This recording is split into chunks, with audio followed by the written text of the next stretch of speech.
My dearest Eliza, I began a new journal this morning. You shall see it, for if I live not till your return to England, I will leave it to you as a legacy. 'Tis a sorrowful page, but I will write cheerful ones, and could I write letters to thee, they should be cheerful ones too, but few, I fear, will reach thee. However, depend upon receiving something of the kind by every post, till thou wavest thy hand and bidst me write no more. Tell me how you are, and what sort of fortitude heaven inspires thee with. How are your accommodations, my dear? Is all right? Scribble away anything and everything to me. Depend upon seeing me at Deal with the Jameses, should you be detained there by contrary winds. Indeed, Eliza, I should with pleasure fly to you, could I be the means of rendering you any service, or doing you any kindness. Gracious and merciful God, consider the anguish of a poor girl, strengthen and preserve her in all the shocks her frame must be exposed to. She is now without a protector but thee. Save her from all the accidents of a dangerous element, and give her comfort at the last. My prayer, Eliza, I hope is heard, for the sky seems to smile upon me as I look up to it. I am just returned from our dear Mrs. James's, where I have been talking of thee these 3 hours. She has got your picture, and likes it, but Marriott and some other judges agree that mine is the better, and expressive of a sweeter character. But what is that to the original? Yet I acknowledge hers a picture for the world, and mine only calculated to please a very sincere friend or sentimental philosopher.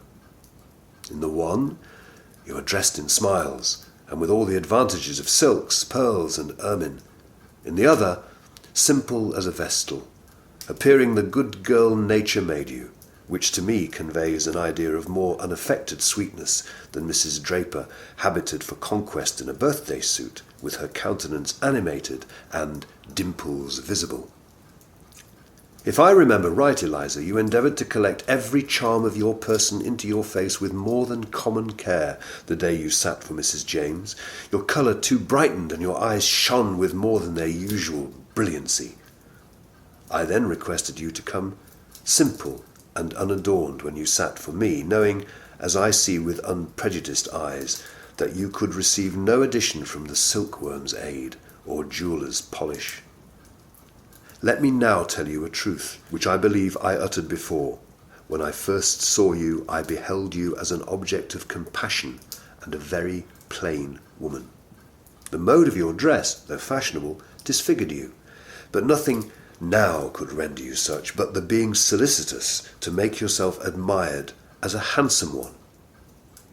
You are not handsome, Eliza, nor is yours a face that will please the 10th part of your beholders, but you are something more, for I scruple not to tell you I never saw so intelligent, so animated, so good a countenance, nor ever was there, nor will there be, that man of sense, tenderness, and feeling in your company 3 hours that was not, or will not be, your admirer and friend in consequence of it.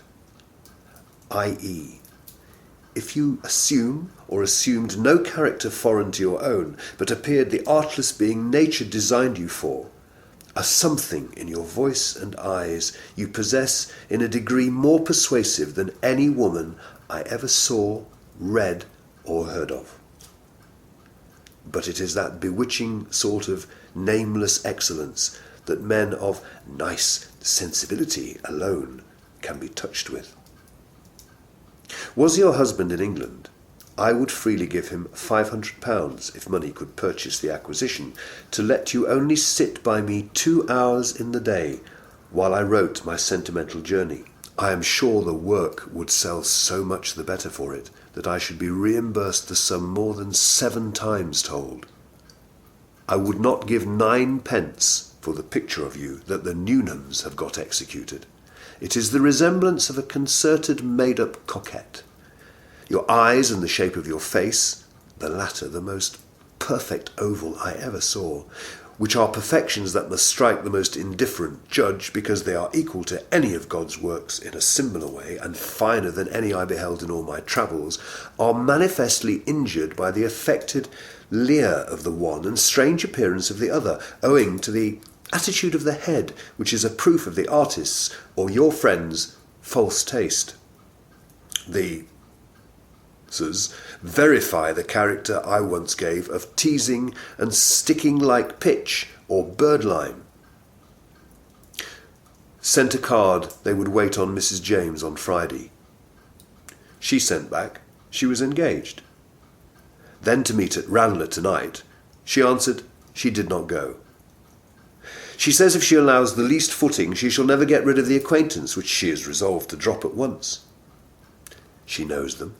She knows they are not her friends or yours, and the first use they would make of being with her would be to sacrifice you to her, if they could, a second time. Let her not then, let her not, my dear, be a greater friend to thee than thou art to thyself. She begs I will reiterate my request to you that you will not write to them. 'Twill give her, and thy Brahmin too, inexpressible pain. Be assured all this is not without reason on her side. I have reasons too, the first of which is that I should grieve to excess if Eliza wanted that fortitude her Yorick has built so high upon. I said I would never more mention the name to thee, and had I not received it as a kind of charge from a dear woman that loves you, I should not have broke my word. I will write again tomorrow to thee, thou best and most endearing of girls. A peaceful night to thee. My spirit will be with thee through every watch of it. Adieu.